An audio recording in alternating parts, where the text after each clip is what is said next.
Hello అండి అందరికీ. అందరూ ఎలా ఉన్నారు? బాగున్నారా? అందరికీ హ్యాపీ న్యూ ఇయర్. ముందుగా ఏంట్రా ప్లేట్ పట్టుకొని వచ్చింది అనుకుంటున్నారా? అదేనండి, పొద్దున్నే తిందామని చెప్పేసి ఫిక్స్ అయిపోయాయన్నమాట. అందరూ ఏంటి బక్కగా ఉన్నావు బక్కగా ఉన్నావు అని చెప్పేసి అడుగుతున్నారు మా రిలేటివ్స్లోని. అందుకే కొంచెం తినేసి చాలా లావ్ అయిపోదాం అని చెప్పేసి పొద్దున్నే స్టార్ట్ చేశాను తినడం అనేది. అంటే ఒకరోజు తింటే ఎవరు లావ్ అవ్వరండి, చెప్తున్నాను అనమాట. అది ఏంట్రా ఇన్ని మెలికలు తిరుగుతుంది ప్లేట్ అనుకుంటున్నారా? ఇష్టమైన కర్రీ అండి ఈరోజు, గోంగూర ఎండు ముక్కలు అనమాట. మీరు కూడా ట్రై చేయండి. ఫుల్ వీడియో మన ఛానల్లో పెడతాను. ప్లీజ్, చాలా మంది చూస్తున్నారు కానీ లైక్ చేయట్లేదు. ప్లీజ్ లైక్ చేయండి అబ్బా. ఈ 2025లోనైనా నాది కొంచెం మౌంటేషన్ అయ్యేలాగా, అందరికీ రీచ్ అయ్యేలాగా ప్లీజ్ లైక్ చేయండి, సబ్స్క్రైబ్ చేసుకోండి ప్లీజ్ అండి.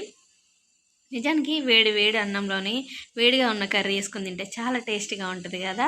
చాలామందికి వేడిగా ఉన్నప్పుడు టేస్ట్ ఎలా తెలిసిద్ది అనుకుంటారు. నిజానికి వేడిగా ఉన్నప్పుడే కర్రీస్లో చాలా టేస్టీగా ఉంటాయండి. అది అందరికీ తెలీదు. చల్లారిపోయిన తర్వాత తింటే చప్పగా ఉంటుంది. ఇంక ఇక్కడ ఇష్టమైన కర్రీ కదా, తినేయడమే అనమాట. చూడండి ఫేస్ ఎలా వెలిగిపోతుందో నాది. నిజంగా చాలామందికి ఇష్టమైన కర్రీ రోజు చాలామంది ఇష్టంగా తినాలని చూస్తారు కదా ఫుడ్. అయితే నేను కూడా అలాగే ఇష్టంగా తింటాను అనమాట.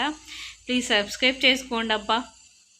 ఈ 2025లోని మంచి మంచి వీడియోస్ వస్తాయి. Bye friends.